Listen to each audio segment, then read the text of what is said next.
All right, Tisa's Barefoot Bar. Yes. Hello, world good famous, morning. and when we say world famous, we're not exaggerating. Oh, Yeah? bless you. It seems that way. Yeah? How long you been doing this? For 30 years. 30 years. Okay. I got here, well, I graduated in 91. Okay. Right? Oh, So you've been doing it basically before since you then. were born. No, You were I baby? graduated Oh, in okay. 91. Oh, good. Yeah, so you've been doing this about that long. Mm-hmm. Yeah. So I know there's a lot, I know you have a strong personality, you have a lot of things to say, so because of the time we have, I just want to get straight to, you were one of the first ones to be adamant and vocal about the shutting down of our borders, right? Yes. Stopping the Hawaiian Yes. air flight. So we're, so many weeks in, what's the plan for the next few weeks? What do you think should be the plan? The plan, actually, I wrote an ad and I put it in Samoa News about the legacy of Governor Lolo Molinga and how he handles this COVID-19 virus. But I did that because I realized that our people were staggering, not understanding how to cope with the virus hitting our island. We never really had that problem because we weren't alive in 1918. Right.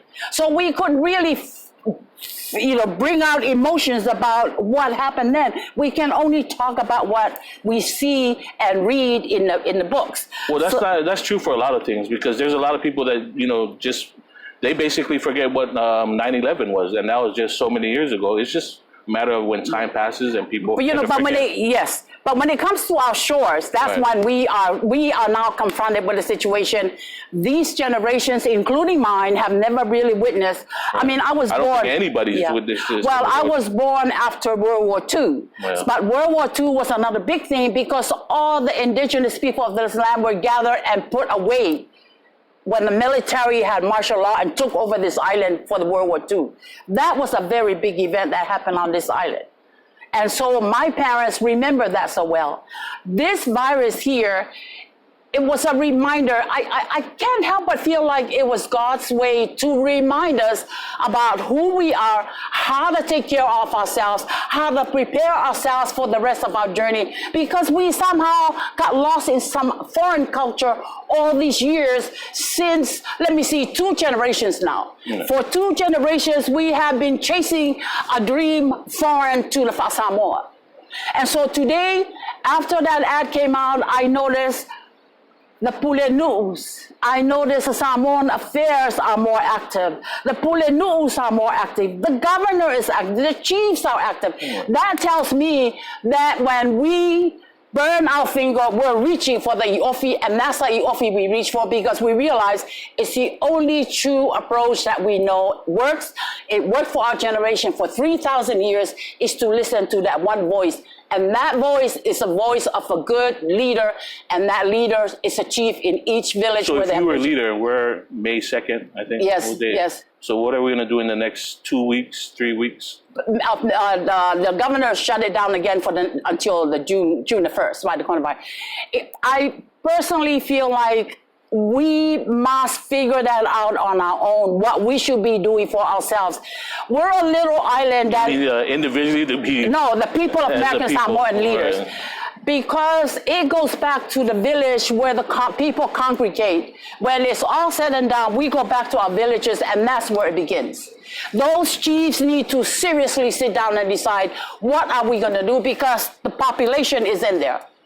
And so the government working together with the chiefs of each village, with district governors, with the Pulenu'us, because for so long they've been sitting in the Office of Samoan Affairs collecting their checks. They've never had the challenge to deal with these kind of crises. This is the first one ever since they moved in that office, Samoan Affairs. This is the first time I've seen them finally come out and start looking at, but they need encouragement. Our leaders need us to speak up, for right or wrong, because to hear us speak, it helps them make decisions. And this is why we need to go back to the village and strengthen those villages. The chiefs need to go back to the village and live there among the people so they can feel their pain, so they can engage them in how to solve these problems. It's the voice of the people that need to be heard, because that voice is what keeps us all as a collective to survive on this little island floating in the middle of nowhere. So that's a lot of things you just said there. Well, being that COVID affects our, tourism and stuff, where are you standing with your bar? Tisa's Bedford Bar is a contribution of 30 years of keeping the island green. We have made a plan, which is what I would like to pass on to the rest of the island. Each village should be given opportunity to make a plan how to survive in the village. We've done that for 30 years. Tisa's Bedford Bar is the name of the bar. It's a famous brand. I can't change it.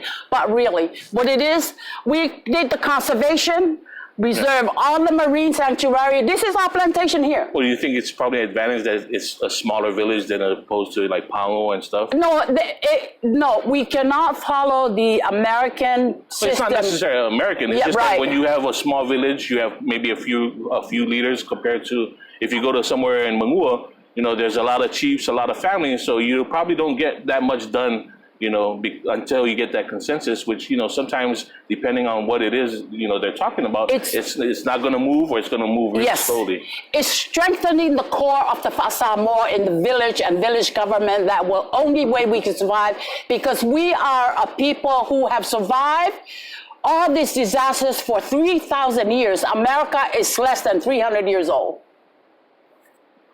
Right. You're real passionate about this. I'm passionate. Even before the cameras are running, you were going off. The reason why I'm passionate about it, because I was a student of America. I went there in 1967, and I learned their way of life. I came back home and realized I live in heaven. I have been blessed. Right. I'm rich, Right. and I don't need to go envy somebody else's lifestyle, because it's all here. God bless these islands with the most beautiful resources that we have been brainwashed to look elsewhere. Well, I agree with you on that point, but I think one place where we differ is when you were talking about you think that the local leaders here and the traditional leaders here have been brainwashed to think that the American. I don't necessarily think like that. I think they enjoy the money that's sent down here, and you can see in their lifestyle. Yeah. They no longer live. Most of those chiefs no longer live in the village. What do? They build their mansions and remove themselves from their village. We were talking about how you think the United States took advantage of us, where I don't think they took advantage of us necessarily, where the chiefs now and the traditional leaders, they take advantage of what's given to them. And a lot of the flaws that we do have here is based on, those flaws that these leaders that we've been, either electing or we've been, putting into power through the village. It would take another century to change the damage that was done to these islands. The reason why I say that, because the sweetness of the American dollar has perversed our chiefs to a point where they build their mansions and move out of the village, where they are out of touch with what's going on in that village. The real Samoan village, and there is all this zoning already in place. The paramount chief here, his church over here, his leader number one talking chief here. That is a complete Samoan way of life I'm talking about. And they all stay connected. Today, the Samoan paramount chiefs do not live in the village. They have mansions all over the Pango, and they have their fancy cars. They're out of touch. Right. Some people could say they're out of touch, but I don't know how much. I see it. I see it too. Well, I'm talking about what I witnessed in my journey. Right. These are the things I witnessed. And so when these kind of crises happen, they need to go back and stay in the village, and because the village is only as strong as the leadership. Well, I feel like I know you're not. I feel that you're just taking a few of the leaders or that you see. But I think in general you still have a lot of good leaders in there. I think you're just like harping on the ones that you just disapprove of or you're unhappy with. There are very few well-organized villages on an island. I go to some of those villages when there's Fa'amuli, because I'm connected to some of these families. I'm connected to big names on the island. And when I go there, I admire the way the young uprising chiefs take care of their family, the fairness in the village, the way they treat each other with respect. Right. I see that. But I'm talking about the really big guys, okay? The big guys, the reason I say that. Eventually those people that you're talking about are going to be the big guys. So if you see a lot of the things that you're unhappy with the corruption and stuff that you see, then eventually, as a people, we're going to get better. and then eventually we'll replace those leaders that you're talking about. Again, it's always going to be the point where nothing's going to be perfect. It won't change unless we go back and follow the trails that our ancestors cut out for us. Our journey must continue that way. Like I will continue to say, this is a 3,000-year journey of a people who were so civilized. They had a system down pat, but we have been fragmented over the years. The islands have been cut up and given here and there. We've lost our mana. We need that mana back here in order for us to survive, and we cannot follow a plan from America because we don't belong into the one-size-fits-all. Right. Yeah, I think that's where a lot of our problems come, but that goes back to how, what we talked about, what I mentioned earlier, that, this American Samoa thing, that's a Western connotation. We were never like, that's why it's hard, because we're never there's no real American Samoa. It's either you're from Leone, or you're from Pango, or you're from Mangua. We're just fragmented like that naturally. We share a culture, right? But at the same time, if you're a Matai or you're a chief from one, your first obligation is to your family, and which is, what happens a lot, I think, when you talk about corruption. And I don't know if you want to call it corruption. It's just that it's just naturally that's what happened. Right? You're gonna look out for your family and your village first before anything else, and that's what stops a lot of the progress. We instead of just moving past that. It's really interesting for you to touch on that, because it comes down to, when the village is strong, the culture is strong. When the culture is honest and real and fair, we all will share the wealth equally. I was not raised that way by the time I came along. I came home in 1980 and I saw some of the chiefs were now given high jobs. Some of them were cleaning the park, and I was shocked. I thought, when I left home, chief did not do that. It was the boys. It was Aumanga cleaning. But I asked the question why, and said that's his job given by the government. No longer you see a chief sweeping the public places. It is all now, they're all being elevated to the higher level. So that there tells me we have found the sweet honey and the sweetness of the Western influence we love so much, so we gravitate toward that area, and it's where we're all at. Because when you truly go in the village, the only time things happen is when people gather. But everyday activities in the village are no longer happening. Yeah, I don't live in a village. I live in Kafua, so you probably see it more than I do out here. That's the other problem, because now we have moved away from our villages. Our leaders move away. We move away. We want freedom. We don't want to listen to the chief. This is how much it broke. It's breaking it down for us to a point where we've lost touch with each other. We don't have the same heart. We don't have the same love, because we have other influence that's taking us away from the place where you love, called home. At its foundation, I think we still do have that. Yeah, but we don't practice every day. You need to practice. But because we're struggling to balance, this Western influence in America that we do have. And we have to balance it because we've been blessed, for all the things that people say about the United States. And you sound like you're a harsh critic. It's still the best government going, to me, in the world today. And if we just took advantage of that, with as much church as our people go to, with as much education that's available to us, we should be, doing better for ourselves. And I think you put a lot of the responsibility on, the United States and the federal government, this and stuff like that. I just think that, it's up to us. I am totally pro-Samoan, by the way. I'm pro-Samoan. You know why? Because this is us here. I cannot be pro-American because my home is here. Millions of America don't even know I'm here. I'm talking about us. I'm talking about... What about being pro-person or human? I am pro-human. Right. That's why I'm doing what I do. That's why you got to go back to a balance where, there's things about our culture you cannot balance socialist system we develop on this. We own this island. Samoan Islands is in a socialist system. Yeah, because it's a small unit. But once you start, we're in the... I tend to go back to the Samoan Islands. I don't want to leave out the other islands. I'm talking about... but we're part of the global community. So, yeah. I don't have a problem, but what I do have... was part of our basic culture back then. But the problem I have with that... We're in a global community. It was forced upon us. us. We didn't go beg for it. That foreign system was forced upon us. You need to understand that. No, One day they showed up in their boats and we lost our boats. One day they show up with their Palangi system, we lost our Samoan system. And to this day, we're just hanging on to what we think is valuable for the rest of our journey. It's not complete. Our story is the same as a lot of the other indigenous people around the world. In fact, And our that's story, why- we probably have a better advantage because we were probably the last ones. And that's as far as why this Pacific voice Islanders. is so strong for the indigenous people. It's why I need to remind the people to come and gather your value, know your worth, understand your resources, because at the end of the day, I agree. at the end of the day, we're so far away from reality that all we really have is each other. We only have each other to rely on. This coronavirus, we have each other. That's all we have. And by the time those guys arrive, we're dead. So this is why I say to you, American Samoa, the Samoan island groups must have their own future, their plans in place for us to follow. We don't have a plan. The only plan we have is the one given to us. And to this day, we suffer, we live in poverty, below poverty level, because the cannery was part of that plan to give the people of American Samoa jobs and keep them at the low wage, where that attracts all the low wage countries over here to this island to make the $5. And you watch TV, you can't buy a phone for $200 you make a week. You can't make a house payment for $200 you make cleaning that fish. It's keeping our islands poor. It's keeping American Samoa poor because we need to rise.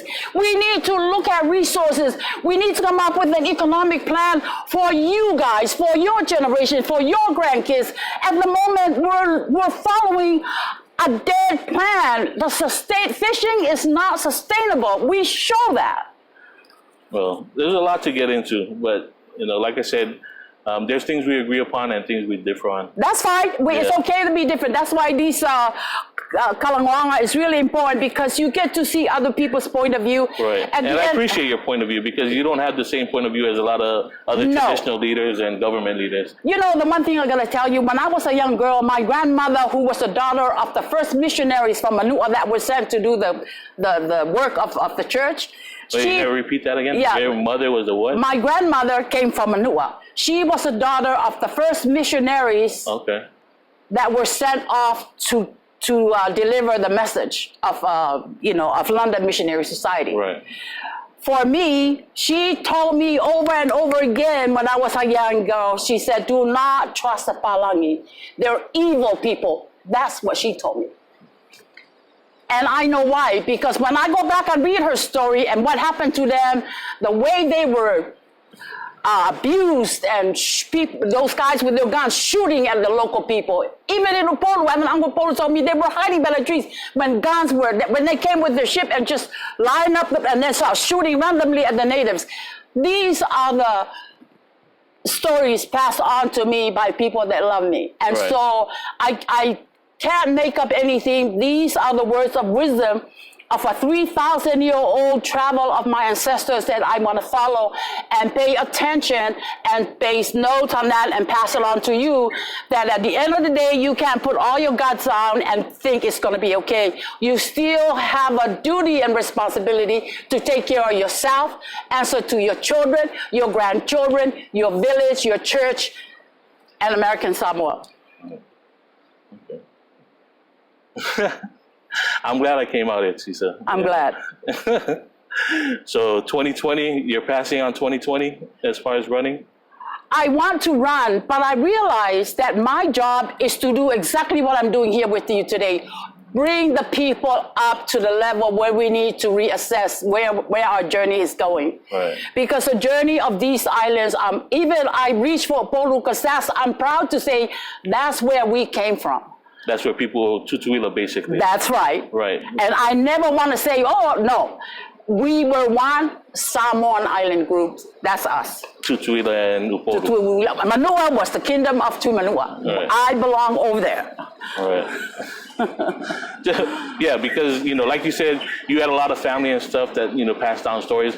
A lot of what I know is based on what I read. I know that's a flaw to that because, it depends who's the writer, right? But what I do is that what I read and what I put together with what I observe and what I hear, right? and stories coming from people like you and other, Samoan people, then you're able to piece things together. You know what I mean? So when I say most of my information comes from me reading, what I'm saying is basically that I take that, right? Take parts of that, and then I try and piece together the other truth, right? Because there's never, the truth that comes from one side. Yes, thank you. I am a firm believer, believing in living it, not reading about somebody else writing, because most of our history has been given under false pretense we were interviewed by Palangis who come to my island. They asked us about our backyard, our medicine trees. I remember this. They took us, and we didn't give them the true story. You know why? Because my father said, "Paikeke.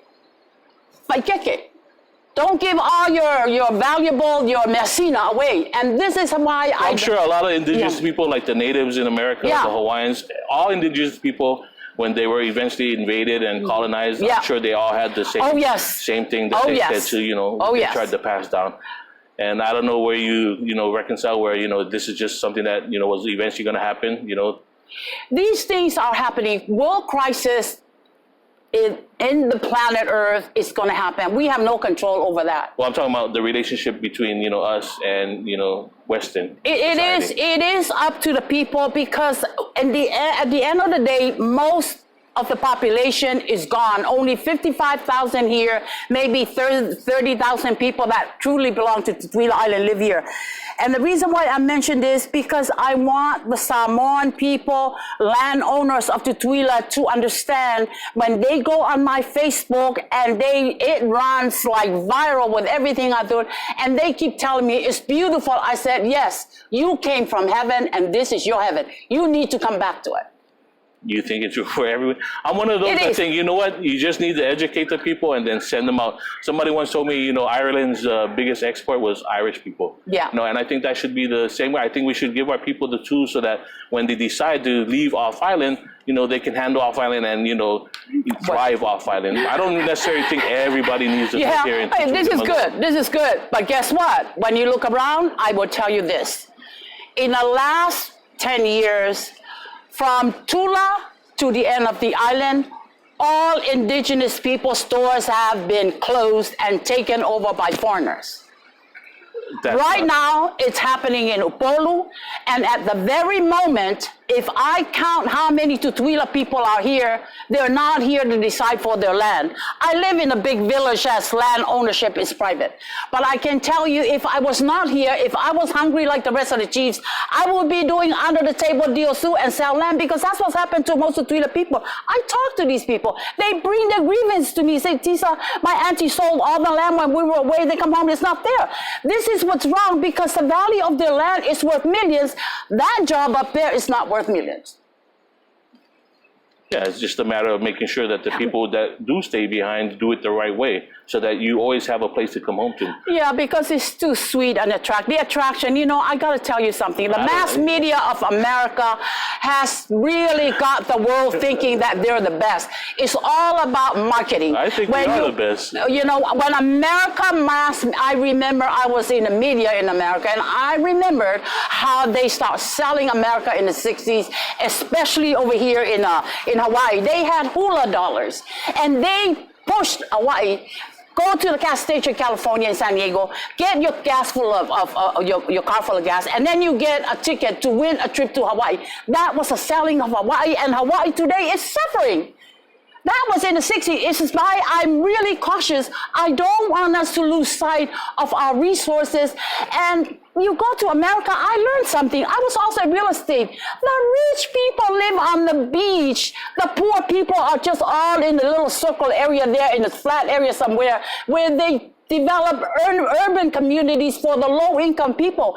The rich people live on the waterfront like this. Right. The Samoan people own the most expensive real estates right now, and they don't even recognize the value of it.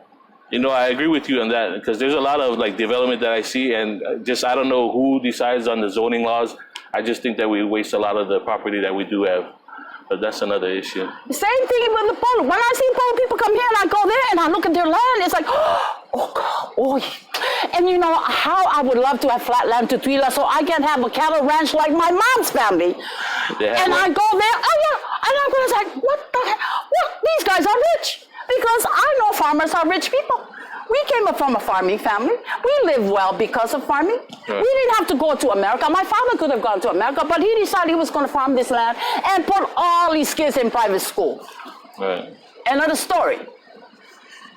I guess it's just a matter of what you want, right? I mean, you can live here, you'll never be a millionaire, but if you're happy with what your life Well, is...